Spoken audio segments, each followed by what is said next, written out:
నమస్కారం VS9 కి స్వాగతం హెడ్లైన్ చూద్దాం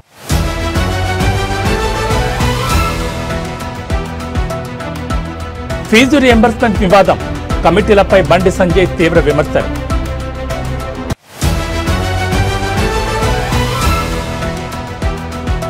చిత్తూరు అడవుల్లో AI విప్లవం ఏనుగుదాడుల నివారణకు సోలార్ డిటెక్షన్ సిస్టమ్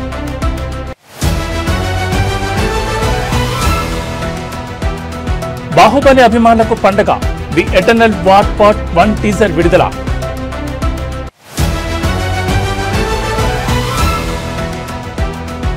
ఏపీ తెలంగాణకు వర్ష హెచ్చరిక బంగాళాఖాతంలో ఆవర్తన ప్రభావం పలు జిల్లాలకు భారీ వర్ష సూచన ఇక డీటెయిల్స్ చూస్తే తెలంగాణలో ఫీజు రియంబర్స్మెంట్ వ్యవహారం మరోసారి రాజుకుంది. ఈ అంశంపై రాష్ట్ర ప్రభుత్వం ఏర్పాటు చేసిన కమిటీపై కేంద్ర హోంశాఖ సహాయ మంత్రి బీజేపీ నేత బండి సంజయ్ కుమార్ తీవ్రస్థాయిలో విమర్శలు గుప్పించారు. విద్యార్థులు విద్యా సంస్థల భవితవ్యానికి ముడిపడిన ఈ కీలక అంశంలో కమిటీల పేరుతో ప్రభుత్వం కాలయాపన చేస్తోందని ఆయన ఆరోపించారు.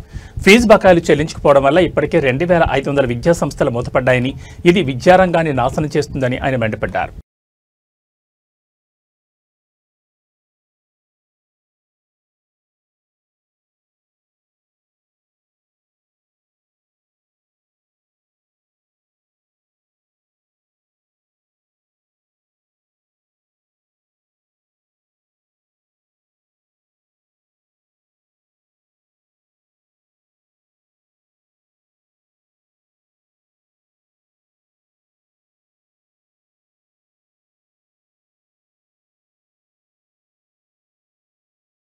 తెలంగాణలో రాజకీయాలు మరోసారి వేడెక్కాయి. ముఖ్యంగా జూబ్లీహిల్స్ అసెంబ్లీ ఉప ఎన్నిక ప్రచారం సందర్భంగా అధికార కాంగ్రెస్ బీజేపీ నేతల మధ్య మాటల యుద్ధం తారాస్థాయికి చేరింది.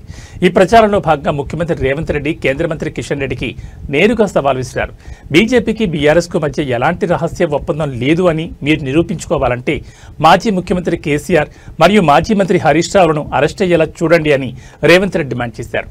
మరి ఈ సవాలుకు కిషన్ రెడ్డి ఎలా బదులిస్తారో వేచి చూడాలి.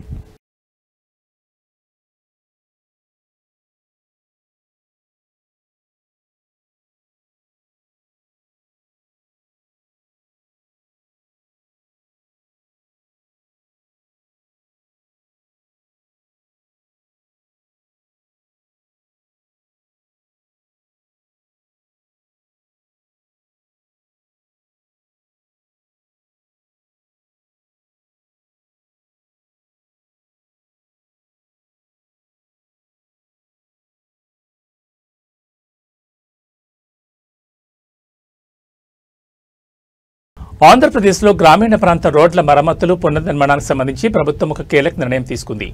కేంద్ర ప్రభుత్వం పథకం కింద రాష్ట్రానికి మంజూరు చేసిన 2000 కోట్లను తక్షణమే వినియోగించాలని రాష్ట్ర ఉప ముఖ్యమంత్రి మరియు పంచాయతీరాజ్ శాఖ మంత్రి పవన్ కళ్యాణ్ అధికారులను ఆదేశించారు.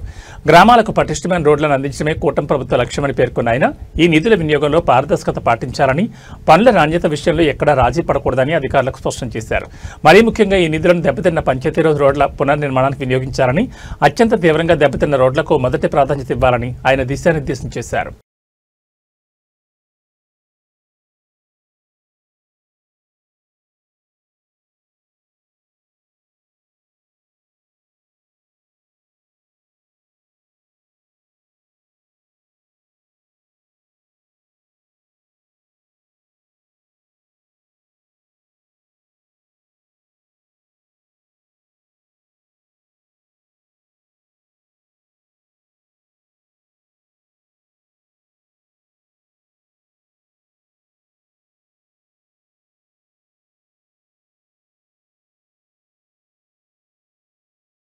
ఆంధ్రప్రదేశ్లో ఇటీవల సంభవించిన మోంతా తుఫాను కారణంగా జరిగిన పంట నష్టం అంచనా మరింతగా పెరిగింది. వ్యవసాయ శాఖ విడుదల చేసిన నివేదిక ప్రకారం రాష్ట్రంలో మొత్తం 24 జిల్లాల్లో పంట నష్టం జరిగింది.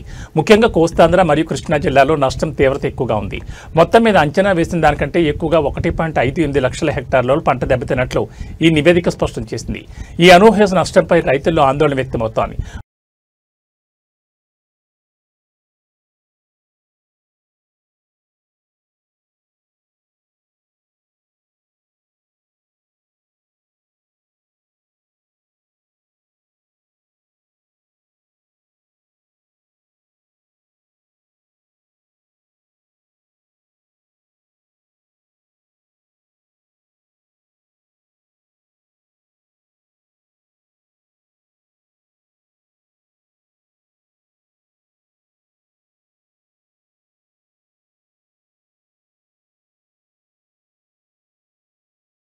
చిత్తూరు అటవీ సరిహద్దులో మానవ ఏనుగుల ఘర్షణలను తగ్గించడానికి ఆంధ్రప్రదేశ్ ప్రభుత్వం ఒక సరికొత్త విప్లవాత్మక అడుగు వేసింది. గ్రామాల్లోకి ఏనుగులు చొచ్చుకురావడం, పంటలను నాశనం చేయడం, ప్రాణ నష్టం కలిగించడం ఇదంతా అటవీ ప్రాంతాల్లో నివసించే ప్రజలకు నిత్యకృత్యం. దీనికి ముగింపు పలకడానికి చిత్తూరు అటవీ విభాగంలో ఆర్టిఫిషియల్ ఇంటెలిజెన్స్ ఏఐ ఆధారిత సోలార్ పవర్ డిటెక్షన్ సిస్టమ్ను ప్రవేశపెట్టింది ఏపీ ప్రభుత్వం. ఈ వ్యవస్థ అటవీ సరిహద్దుల్లో అమర్చబడుతుంది. ఇది ఏఐ సాంకేతిక సహాయంతో ఏనుగులు అటవీ ప్రాంతం నుంచి మానవ నివాసాల వైపు వస్తున్నాయని గుర్తించగానే తక్షణమే గ్రామస్తులకు మరియు అటవీ అధికారులకు హెచ్చరికలు పంపుతుంది. సౌరశక్తితో పనిచేయడం వల్ల దీని నిర్వహణ కూడా సులభం. ఈ ముందస్తు హెచ్చరికల వ్యవస్థల వల్ల జనం అప్రమత్తమై తమను తాము, ముఖ్యంగా తమ పశువులను, పంటలను రక్షించుకోవడానికి తగిన చర్యలు తీసుకోవచ్చు. ఇది ఏనుగులను సురక్షితంగా వెనక్కి మళ్లించడంలోనూ అధికారులకు సహకరిస్తుంది. చిత్తూరు అటవీ సరిహద్దు గ్రామాల్లో మనుషులకు, ఏనుగులకు మధ్య ఘర్షణలను గణనీయంగా తగ్గించడానికి, ప్రాణ నష్టాన్ని నివారించడానికి ఈ ఏఐ ఆధారిత సాంకేతికత ఒక కీలకమైన అస్త్రం కానుంది. ప్రకృతిని, మనిషిని రక్షించే దిశగా ఇది ఒక అద్భుతమైన సాంకేతిక పరిష్కారం కానుంది.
ఫిలిప్పీన్స్ దేశంలో టైఫూన్ కల్మాగి సృష్టించిన బీభత్సం అంతకంతకు పెరుగుతోంది. తాజా నివేదికల ప్రకారం ఈ తుఫాను కారణంగా మరణించిన వారి సంఖ్య 52కు చేరింది. భూకంపాల నుంచి ఇప్పుడిప్పుడే కోలుకుంటున్న ప్రావిన్స్లలో ఈ తుఫాను కారణంగా భారీ వరదలు సంభవించాయి. వరద నీరు ఇళ్లను ముంచెత్తి రోడ్లను నదీపాయలుగా మార్చడంతో ప్రజలు తీవ్రంగా నష్టపోయారు మరియు నిస్సహాయ స్థితిలో చిక్కుకుపోయారు. తుఫాను ప్రభావంతో వేలాది మంది ప్రజలు తమ ఇళ్లను వదిలి సురక్షిత ప్రాంతాలకు తరలి వెళ్లారు. చాలా ప్రాంతాల్లో కమ్యూనికేషన్ మరియు విద్యుత్ సరఫరా నిలిచిపోయింది. ముఖ్యంగా సెంట్రల్ ఫిలిప్పీన్స్ దీవులలో భూకంపం వల్ల బలహీనపడిన నిర్మాణాలపై వరదలు మరింత పెను విధ్వంసాన్ని సృష్టించాయి. ప్రమాదంలో చిక్కుకున్న వారిని రక్షించేందుకు సహాయక చర్యలు కొనసాగుతున్నాయి. ఈ ద్విగుణీకృత విపత్తు నుండి ప్రజలు కోలుకోవడానికి అంతర్జాతీయ సహాయం అవసరమని అధికారులు విజ్ఞప్తి చేస్తున్నారు.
యూరోజోన్ విస్తరణలో భాగంగా ఒక ముఖ్యమైన పరిణామం చోటు చేసుకుంది. బల్గేరియా దేశం త్వరలో యూరోను తమ అధికారిక కరెన్సీగా స్వీకరించనుంది. బల్గేరియా జనవరి 2026 నుండి అధికారికంగా యూరోను తమ కరెన్సీగా స్వీకరించనుంది. ఈ మార్పుతో Bulgaria governor European central bank governing కౌన్సిల్లో ఓటింగ్ హక్కులను పొందుతారు. ఈ కౌన్సిల్ యూరోజోన్లోని ద్రవ్య విధానాన్ని నిర్ణయించే అత్యున్నత సంస్థ. బల్గేరియా చేరికతో యూరోజోన్ నిర్ణయాల్లో ఆ దేశానికి కూడా ప్రాతినిధ్యం లభిస్తుంది. ప్రస్తుతం బల్గేరియా లివ్ అనే కరెన్సీని ఉపయోగిస్తోంది. బల్గేరియా యూరోను స్వీకరించడం అనేది వారి ఆర్థిక వ్యవస్థను యూరోజోన్తో మరింతగా ఏకీకృతం చేస్తుంది. వాణిజ్యం మరియు పెట్టుబడులకు మరింత స్థిరత్వాన్ని చేకూరుస్తుంది.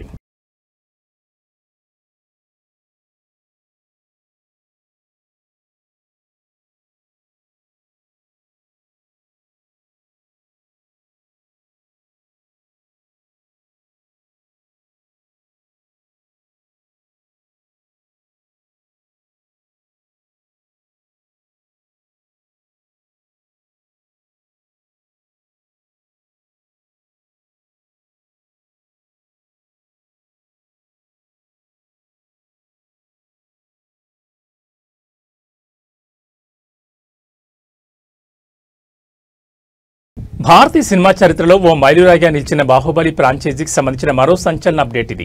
దర్శకుడు ఎస్ఎస్ రాజమౌళి తాజాగా ఈ ఫ్రాంచైజీ నుంచి రాబోతున్న animated series Baahubali the eternal war part 1 teaser విడుదల చేశారు. బాహుబలి అభిమానులు ఎప్పుడెప్పుడు అని ఎదురుచూస్తున్న ఈ సిరీస్ ఈ టీజర్లో యువకుడైన అమరేంద్ర బాహుబలిని మరింత శక్తివంతమైన పోరాట వీరుడి అవతారంలో చూపించడం విశేషం. ఇది యానిమేటెడ్ ఫార్మాట్లో ఉన్నప్పటికీ సినిమాలోని భవ్యం గ్రాండియర్ ఏమాత్రం తగ్గలేదని టీజర్ స్పష్టం చేస్తోంది. సినిమాలో చూడని మరిన్ని కొత్త కథాంశాలు ఘట్టాలను ఈ సిరీస్ ప్రేక్షకులకు అలరించే అవకాశం ఉంది. ఈ యానిమేటెడ్ సిరీస్ ద్వారా బాహుబలి ప్రపంచం మరియు పాత్రల చరిత్రను మరింత లోతుగా తెలుసుకునే అవకాశం ప్రేక్షకులకు లభిస్తుంది. బాహుబలి ప్రపంచంలో జరిగిన శాశ్వత యుద్ధాల కథను తెరపై చూసేందుకు అభిమానులు ఉత్సాహంగా ఎదురుచూస్తున్నారు.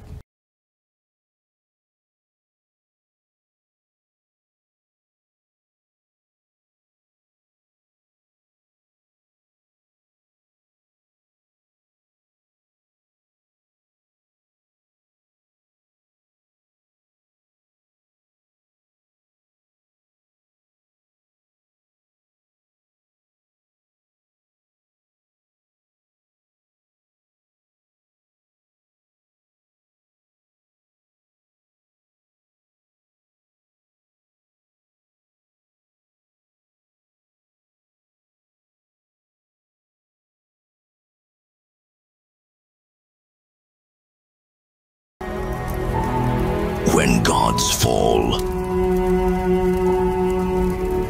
even eternity bleeds.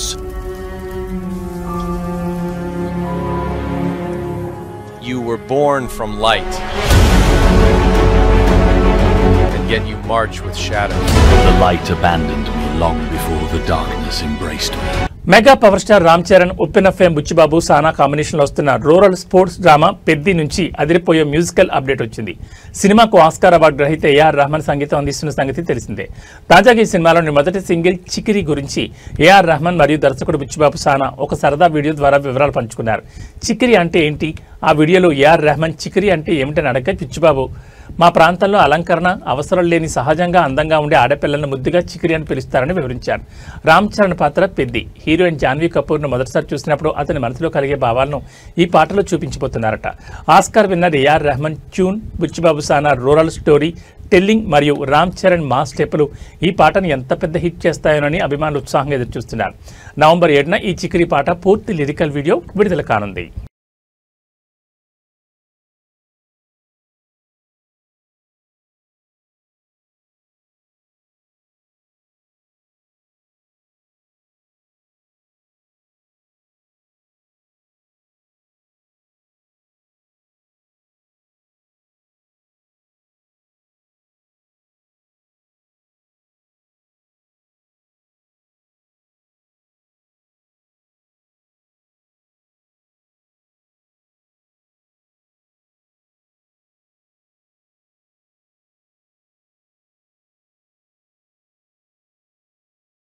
పశ్చిమ మధ్య బంగాళాఖాతంలో కొనసాగుతున్న ఉపరితల ఆవర్తనం ప్రభావం కారణంగా ఆంధ్రప్రదేశ్ మరియు తెలంగాణ రాష్ట్రాల్లో మరికొన్ని రోజులు వర్షాలు కురిసే అవకాశం ఉందని వాతావరణ శాఖ హెచ్చరికలు జారీ చేసింది. ఈ రోజు మధ్యాహ్నం నుంచి రాత్రి వరకు తెలంగాణలోని పలు జిల్లాల్లో ఉరుములు మెరుపులతో కూడిన మోస్తరు నుంచి భారీ వర్షాలు కురిసే అవకాశం ఉంది. ప్రధానంగా వికారాబాద్, రంగారెడ్డి, మహబూబ్ నగర్, నాగర్ కర్నూల్, నల్గొండ, వనపర్తి, గద్వాల, భద్రాద్రి కొత్తగూడెం, ఖమ్మం, మహబూబాబాద్, ములుగు వంటి జిల్లాలకు వర్షం సూచనుంది. రాజధాని హైదరాబాద్లో కూడా సాయంత్రం లేదా రాత్రి వేళల్లో వర్షం పడే అవకాశం ఉంది. ఉపరితల ఆవర్తనం కోస్తా తీరానికి ఆనుకుని పశ్చిమ మధ్య బంగాళాఖాతంలో కొనసాగుతోంది.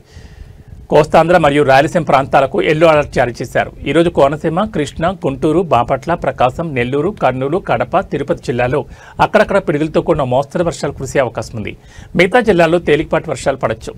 ఉరుములు, మెరుపులతో కూడిన వర్షాలు పడే సమయంలో ప్రజలు చెట్ల కింద లేదా బహిరంగ ప్రదేశాల్లో ఉండకుండా సురక్షిత ప్రాంతాలకు వెళ్లాలని ఏపీ విపత్తుల నిర్వహణ సంస్థ సూచించింది.